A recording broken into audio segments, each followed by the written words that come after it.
So here we are at week 1 of our Advent program. Thanks for joining us. And if you haven't already downloaded the PDF from our landing page, I'd encourage you to just stop here and do that, because that'll guide you through the program for today with your small group, or if you're following the program on your own. So the theme for today is sanctity, which really just means growing. How do we grow towards God and towards the fullness of who I'm supposed to be in my life? And how is that impacted by my family? Because after all, our families are the people we walk through our life with over our whole lifetime. Our parents, our children, our brothers and sisters, our cousins. So we want you to be reflecting on how has family life helped you grow? How has family life challenged you and forced you to deal with stuff that maybe you'd prefer not to?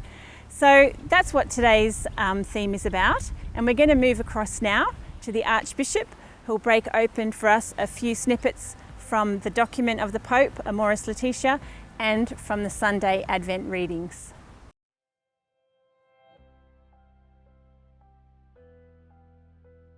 So welcome to the first week of Advent, and for this week we will be focusing on what we might say the spirituality of love and family life. You know, the whole gospel is summarised in the word love, L-O-V-E.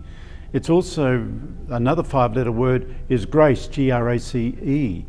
And both words are the same. The love of God is a grace. And here in this chapter 9 of The Joy of Love, we hear the Pope tell us, explain to us in what way do all of us participate in the holiness of God, this universal call to holiness. In the second reading from this Sunday's liturgical liturgy of the Word from Thessalonians, there's a wonderful expression there: may the Lord be generous in increasing your love and make you love one another and the whole human race as much as we love you. It's all about love, but it's a confused word today, as it always has been, need not be. So in the small groups over this week, we might understand, how is love expressed in our relationships with each other, especially in family life? Love is often done virtually now, isn't it? How has that changed? How has the last 12 months changed the way we love each other if we can't actually see and touch each other, and we rely so much on modern forms of communication? What are the challenges of living the life of holiness in marriage and in family life today? And what gifts and blessings that God has to shower upon us? So let's consider this, reflect on it, and allow the God of love to shower upon us grace and love in this moment of great need.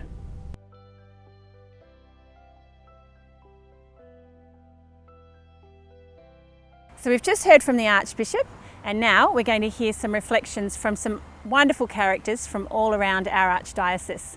Now, we couldn't put all the footage into this video, so we've created a separate folder with some really wonderful characters and stories that you shouldn't miss out on. So go find that folder afterwards and have a look. So the themes today are again taken from Pope Francis's beautiful reflections. He wants us to reflect on, how is married life helping me to grow in holiness? How can I look at my family members with the eyes of Christ? And how is family life a shepherding in mercy? A beautiful image that the Pope presents us with. So really rich food for thought today. Enjoy your discussions, enjoy your reflections, and I look forward to joining you with the next week's input.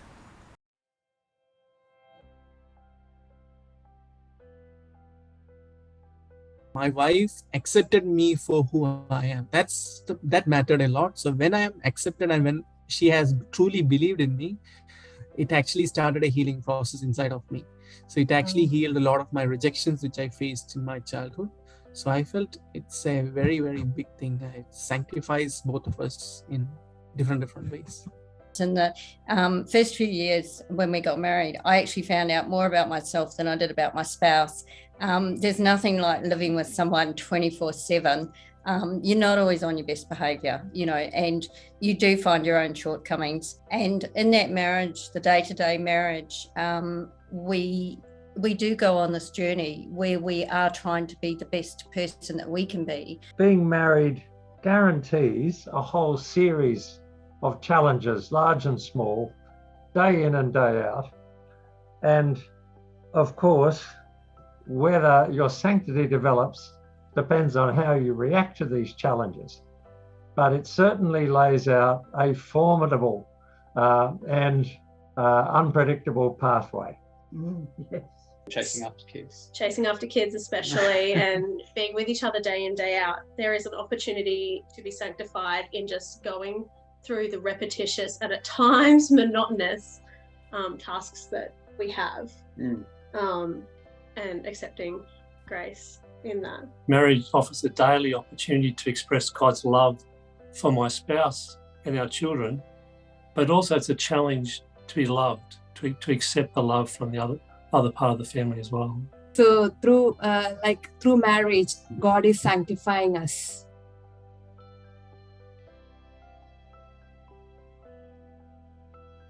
That's a very hard thing to do. It's easier said than done. I found that one hard. I really did. Yeah, I mean, this has been really a very challenging question, actually. As soon as we live for a few years, we know our strengths and weaknesses are. So sometimes we think that, we are, without knowing, we are seeing through the eyes of Christ, because we know, and as a husband, I know Tina's weaknesses, and I kind of act accordingly without knowing it. It's through the eyes of Christ. Yes, and I can see that Tina is doing exactly the same thing to me. We got 3 boys, and each of them are uniquely different, very unique.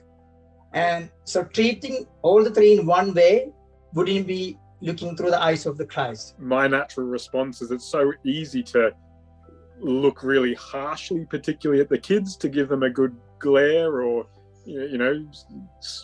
even scorn or contempt. And so that sort of challenge to look, with the eyes of Christ is, something that maybe more noticed in the lack. And remind yourself that this child who is causing your life to be really unpleasant for a short while is actually a child of God, and that you're called to pray for that child.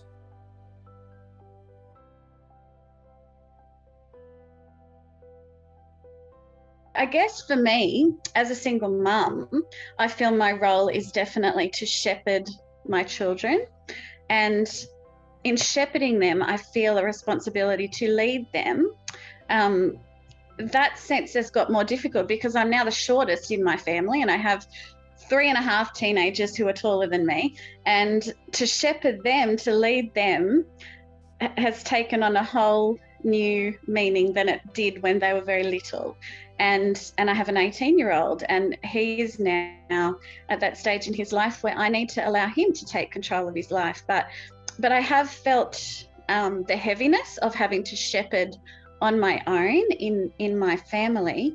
But I've also felt a real reassurance that even though I'm a shepherd that will mess up, the Lord is my shepherd and he doesn't mess up. And so there's just that sense that he loves them and he loves me in a way that he will provide and protect and lead much better than I ever could. So there's that reassurance that he will step in when I can't. Jesus teaches us, but doesn't control us. That's a difficult balance to get right as a parent. You need to form your children, you need to teach them, but you don't control them. They're not just a sort of project that you work on. Now some of our children are becoming teenagers. That sort of gradual sort of relinquishing of control, that's a really difficult sort of journey that we're taking. And I think that's one of the things about being a parent that is learning how to be more Christ-like in your attitude towards your children. And we in our life have had children who've made decisions that we don't agree with and that have been very disruptive to them and the people around them and also to our family. But of course, we also have to have a merciful heart, and it's really challenging when you see that kind of disruption and you want to be merciful. And that's the fine print of being parents too, that's what you do.